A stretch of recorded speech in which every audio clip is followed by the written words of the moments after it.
পরে শুটিংয়ের ফাঁকে জনান্তিকে যখন জিজ্ঞেস করেছি অত ভিড়ের মধ্যে পড়েন কি করে, উত্তমবাবু সামান্য হেসে বলেছেন, আরে ওসব তো আছেই। ব্যাস ওটুকুই, কোনো বিরক্তি নেই, কোনো নালিশ নেই। আশ্চর্য লাগতো। শুনেছি বাড়িতে একটা মস্ত আয়নার সামনে উত্তমবাবু অভিনয়ের অভ্যাস করতেন।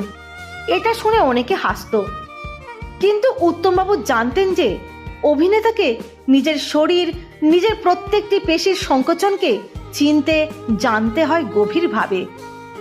যন্ত্রবাদক যেমন তার যন্ত্রটিকে চেনেন জানেন, অভিনেতার শরীরই তার যন্ত্র, এ কথা তিনি বুঝতেন।